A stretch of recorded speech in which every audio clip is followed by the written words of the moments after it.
Birželio 12 dieną viena bendrovė per vieną dieną biržoje pritraukė $75 milijardus, daugiau nei bet kuri kita įmonė per visą žmonijos istoriją. Ta bendrovė SpaceX. Ir net jeigu jūs niekada gyvenime nesate nusipirkę ne vienos akcijos, šis skaičius jau liečia ir jūsų pinigus. Šiame video paaiškinsiu, kodėl SpaceX verta plus minus $1,72 trilijono, ką ji iš tikrųjų stato kosmose ir Žemėje ir kaip paprastas žmogus Europoje jau dabar gali turėti šios bendrovės gabalėlį. Pirmiausia, pats skaičius, kuris sunku net suvokti – $1,7 trilijono. Kad būtų aiškiau, tokia suma SpaceX iškart paverstų 7-ąją vertingiausią bendrovę visoje Jungtinėse Amerikos valstijose, brangesnė net už Elono Musko automobilių gamintojo Tesla. Tesla, kuri verta apie $1,6 trilijono. Birželio 12 dieną SpaceX akcijos pradėjo keliauti iš rankų į rankas, Nasdaq biržoje po $135 už vieną, o iš viso jų parduota beveik 556 milijonai. Tai didžiausias bendrovės pasirodymas biržoje per visą istoriją. Ankstesnį rekordą laikė Saudo Arabijos naftos milžinė Aramco su $29 milijardais, 19 metais SpaceX tą rekordą daugiau nei padvigubino. Vien per vieną dieną pritraukė tiek pinigų, kiek daugelis bendrovių nesurenka per visą gyvavimo istoriją. Mažo to, norinčių nupirkti šitas akcijas buvo kelis kart daugiau negu jų apskritai buvo parduodama. Tai paklausa siekia daugiau nei $250 milijardų.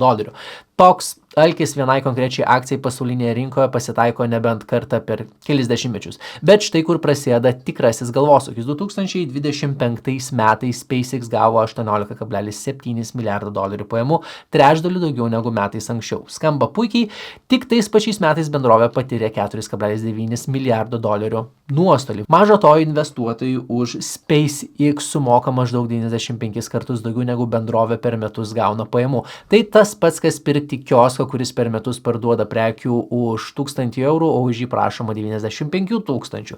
Iš pirmo žvilgsnio visiška beprotybė. Tik rinka už SpaceX moka ne už tai, ką bendrovė uždirba šiandien. Rinka perka pažadą, tikėjimą, kad po 10 metų ši bendrovė bus tapusi kažkuo daugiau už raketų gamintoją. Lygiai taip kažkada žmonės pirko žemę vien todėl, kad žinojo, kad čia netrukus iškils miestas, o tas SpaceX pažadas visai ne apie raketas.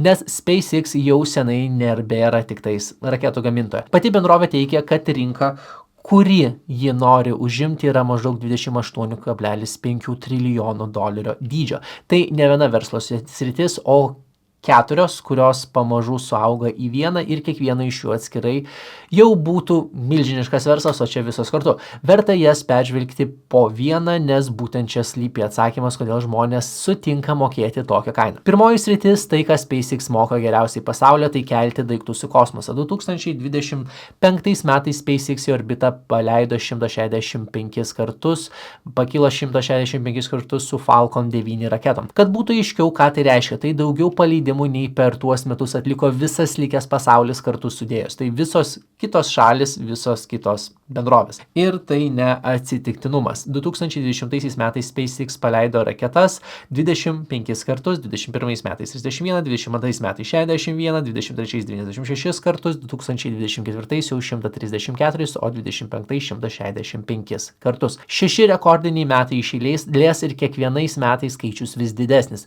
Tai, kas dar prieš dešimtmetį buvo ištisų valstybių reikalas, SpaceX pavertė beveik kas savaitiniu darbu. Jeigu šitas skaičius 165 paleidimai daugiau nei visas likęs pasaulis kartu sudėjus jūs nustebino, taip pat kaip ir mane, būčiau dėkingas, jeigu spustelėtumėte like mygtuką, jeigu kartais dar to nepadarėte. Visame pasaulyje 2025 metais vyko apie 3300 paleidimų į orbitą ir maždaug pusė jų vienos SpaceX darbas. Paslaptis paprasta, SpaceX raketas naudoja pakartotinai. Įprasta raketa po vieno skrydžio nukrenta į vandenyną ir tampa metalo laužu, o SpaceX raketos pirmoji pakopa pati nusileidžia atgal ant Žemės arba ant laivo jūroje ir skrenda dar kartą, kartais ta pati pakopa skrenda net daugiau nei 30 kartų. Tai tas pats skirtumas, kaip išmesti lėktuvą po vieno skrydžio arba skraidyti juo 1000 kartų. Ir tai dar ne viskas.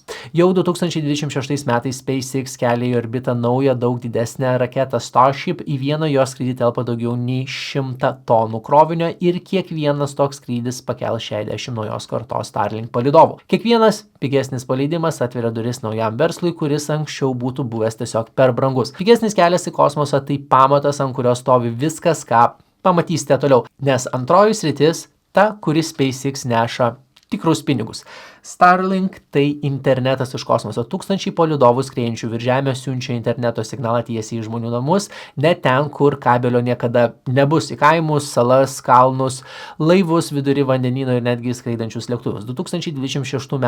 birželio pradžia Starlink jau turėjo daugiau nei 12 milijonų klientų, daugiau nei 160 šalių. 160 šalių. Tai jau ne eksperimentas, o kasdienis daiktas. Tokiu internetu naudojasi ūkininkai, laivai, lėktuvai ir ištisi miesteliai, kuriuose laido niekada nebuvo. Augimo greitis sunkiai suvokiamas. Vien per 53 dienas pavasarį prie tinklo prisijungė 2 milijonai naujų klientų, tai beveik 28 tūkstančiai naujų vartotojų kiekvieną dieną. O palydovų virš mūsų galvų jau skrieja daugiau nei 10 tūkstančių. Ir būtent Starlink yra ta mašina, kuri spausdina pinigus visai bendrovai. Skaičiuojame, kad šis vienas verslas sudaro nuo pusės iki 4/5 visų SpaceX pajamų. Raketos atrodo efektyviausiai, bet sąskaitas apmoka būtent internetas iš dangaus. Būtent todėl daugelis investuotojų SpaceX šiandien vertina ne kaip kosmoso, o kaip technologijų bendrovę. Trečioji sritis mūsų istoriją pamažu verčia tikrą fantastiką. SpaceX kuria tiesioginį ryšį iš palydovo į paprastą telefoną be jokios specialios įrangos, be papildomos antenos. Tas pats telefonas, kuris dabar guli jūsų kišenėje ar ant stalo. Šiandien tai jau veikia 22 šalyse, o pasiekti šią technologiją gali daugiau nei 400 milijonų žmonių. Tik akimirkai verta sustoti ties to, ką tai reiškia. Paprastas telefonas susisiekia su bokštu esančiu už 500 km, tik tas bokštas skrieja kosmose ir lekia tūkstančius kilometrų per valandą. Ir tai ne teorija. Ukrainos operatorius Kyivstar per kelis mėnesius prie tokio palydovinio ryšio prijungė daugiau nei 3 milijonų žmonių, o Afrikoje SpaceX susitarė su operatoriumi Airtel, kurio tinklą naudoja 174 milijonai žmonių 14 šalių. Vietose, kur paprasto ryšio nebuvo ir niekada nebūtų buvę, telefonas taiga ima veikti vien dėl palydovo skriejančio virš galvos. Žmogus pasiklydęs kalnuose arba likęs be ryšio per stichinę nelaimę galės išsiųsti žinutę tiesiai per kosmosą. Tai reiškia vieną dalyką. Vietų be ryšio Žemėje netrukus tiesiog nebeliks. Ketvirtoji sritis skamba kaip iš mokslinės fantastikos filmo, tik jį jau vyksta dabar. SpaceX nori statyti duomenų centrus, tuos didžiulius kompiuterių sandėlius, kurie maitina internetą ir dirbtinį intelektą ne Žemėje, o kosmose. Šių metų vasarį bendrovė pateikė oficialų prašymą leisti į orbitą paleisti iki 1 milijono palydovų, kurie kartu veiktų kaip vienas milžiniškas skraidantis kompiuteris. Klausimas, kurį čia verta užduoti, kam apskritai kelti kompiuterius į kosmosą, ir atsakymas yra gan paprastas. Dirbtiniam intelektui reikia milžiniško kiekio elektros ir aušinimo, o Žemėje elektros tinklai jau dūsta nuo tokios esamos apkrovos. Kosmose Saulė šviečia be perstojo, o aušinimą veltui suteikia pati tuštuma. Saulės energija Žemėje vis brangsta, o kosmose jinai nemokama ir niekada neišsenkanti. Naujosios kartos Starlink palydovai vieno paleidimo metu pridės tiek interneto pajėgumo, kiek anksčiau pridėdavo daugiau nei 20 paleidimų kartu. Tai reiškia, kad tas pats Starlink, kuris šiandien tiekia internetą, rytoj gali tapti ir vieta, kurioje gyvena dirbtinis intelektas. Ir čia mūsų 4 sritis pradeda jungtis į vieną. Šių metų vasarą SpaceX prijungė dar vieną Elono Musko bendrovę dirbtinio intelekto kūrėja xAI sukūrusią pokalbių robotą Grok. Tai reiškia, kad ta pati bendrovė dabar valdo ir raketas, kurios kelia palydovus, ir palydovus, kurie taps kompiuteriais, ir patį dirbtinį intelektą, kuris tuose kompiuteriuose veiks. Visa grandinė nuo raketos iki proto atsidūrė vienose rankose. Tokio dalyko pasaulis dar nebuvo matęs, bet didžiausias planas dar net nepaskelbtas. Jau kurį laiką garsiai kalbama, kad SpaceX gali susijungti su dar viena Elono Musko bendrovė, tai automobilių gamintoja Tesla. Lažybų rinkose tokio susijungimo tikimybė artimiausiais metais vertinama maždaug 50%, o vienas žinomas Wall Street analitikas ją vertina net 80%. Jeigu tai įvyktų, susidarytų maždaug 3,4 trilijonų dolerių vertės milžinas. Čia verta atsakyti į klausimą, kurį dabar daugelis užduoda. Tikėtina. Klausimas, ar SpaceX ir Tesla tikrai susijungs? Atsakymas, kol kas oficialaus sprendimo nėra ir niekas to garantuoti negali, tai kol kas tik kalbos ir lažybos, o ne faktas. Bet net ir be jokio susijungimo abi bendrovės valdo tas pats žmogus ir jos jau dabar dalijasi inžinieriais, technologijomis ir pinigais. O dabar pati įdomiausia dalis, kuri kol kas egzistuoja tik kaip galimybė. Jeigu visą tai sudėtumėme į vieną paveikslą, gautųsi viena bendrovė, kuri veža žmonės automobiliais ir raketomis, jungia visą planetą internetu ir mobiliuoju telefoniniu ryšiu, kuria dirbtinį intelektą ir laiko jį kosmose ir dar pati gamino energiją tam visam maitinimui. Tokia bendrovė nustotų buvusi tiesiog įmonė, jinai taptų savotiškai infrastruktūra, panašiai kaip kadaise elektra ar geležinkeliai, be kurių šiandien neįsivaizduojamas modernus gyvenimas. Hipotetiškai tokios bendrovės funkcija būtų ne parduoti vieną daiktą, o valdyti patį pamatą, ant kurio stovi visa kita - ryšį, transportą, skaičiavimo galią ir tą protą, kuris visą tai jungia. Vienas tinklas, per kurį tikėtina ir jūsų pokalbį, ir jūsų automobilis, ir jūsų interneto duomenys, ir dirbtinis intelektas, kuriuo naudojamės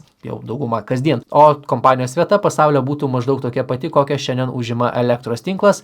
Kasdien jo nepastebime, bet be jo sustotų viskas. Istorijoje dar nebuvo privačios bendrovės, kuri vienu metu valdytų ir dangų virš galvos, ir kelią po ratais. Tai trumpai tariant, tai būtų pirmoji privati bendrovė valdanti ne vieną rinką, o pačią ateities infrastruktūrą. Ir čia grįžtame prie klausimo, nuo kurio pradėjome. Ką visa tai reiškia jūsų pinigams? Pirmas dalykas, kurį svarbu pasakyti aiškiai, tai nėra raginimas pirkti SpaceX akcijų bendrovę, kol kas dirba nuostolingai, jos kaina labai aukšta, o ažiotažas aplink ją milžiniškas. Spėlioti, ar vienos bendrovės akcija rytoj kils ar kris, tai ne investavimas, o lažybos. Bet yra kur kas ramesnis kelias ir būtent jisai tinka pradedančiajam. Štai kas įdomu. Birželį Nasdaq birža pakeitė savo taisyklės taip, kad SpaceX į vieną svarbiausių pasaulio akcijų indeksų Nasdaq 100 indeksą pateks vos per 15 prekybos dienų maždaug Liepos pradžioje. Ta akimirka visi indeksiniai fondai sekantis šį krepšelį bus priversti automatiškai supirkti SpaceX akcijų už $10 milijardų. Ką tai reiškia paprastam žmogui? Nasdaq 100 tai 100 didžiausių nefinansų bendrovių toje pačioje Nasdaq biržoje. Žmogus turintis paprastą mažų mokesčių indeksinį fondą, kuris seka šį indeksą, automatiškai turės ir mažą SpaceX gabalėlį, visiškai nieko papildomai nedarydamas. Kitaip tariant, užuot spėliojus, kurį viena bendrovė laimės, galima įsigyti vieną indeksinį fondą, kuris iškart turi 100 didžiausių technologijų bendrovių ir SpaceX tarp jų atsiras savaime. Tas pats galioja ir dar plačiau. Pasaulio akcijų indeksas apimantis tūkstančius bendrovių iš viso pasaulio ilgainiui taip pat turės SpaceX dalį, tik dar mažesnį ir dar labiau išskaidytą tarp daugybės kitų bendrovių. Štai kodėl pradedančiajam dažnai paprasčiau neieškoti tos vienos teisingos akcijos, o iškart įsigyti visą krepšelį. Vienas indeksinis fondas viename pirkime išskaido pinigus tarp 100 bendrovių, todėl viena nepavykusi įmonė nesugriauna viso portfelio. Taigi, grįžtame prie pradinio klausimo. Kodėl 1,7 iki 2 trilijonų dolerių? Atsakymas: rinka perka ne raketas, o ateitį, kurioje viena bendrovė vienu metu valdo ryšį, transportą, skaičiavimo galią ir dirbtinį intelektą. Ar tas pažadas išsipildys? Šiandien nežino niekas. O jeigu dabar galvojate, gerai, bet tai nuo ko realiai pradėti investuoti, pradėkite nuo mokesčių optimizavimo. Esu padaręs video apie tai, kaip derinant deklaruotą investicinę sąskaitą su nedeklaruota. Konkrečių pavyzdžių turėti 40 000 geresnį rezultatą. Video čia kortelėje. Jeigu planuojate pradėti investuoti arba jeigu jau investuojate, galite gauti 20 akcijų dovanų nuo šio video rėmėjo Freedom24, kuris taiko vienus mažiausių mokesčių investuotojams Europoje. Brokeris licencijuotas, investuotojų pinigai draudžiami iki 20 000 eurų. Užsiregistruosite per 10 minučių, o užsiregistruoti ir sužinoti daugiau apie dovanojamas akcijas, pradėjus investuoti, galite paspaudę ant nuorodos aprašyme. Visus klausimus rašykite komentaruose, sėkmingo investavimo ir pasimatome kitame video.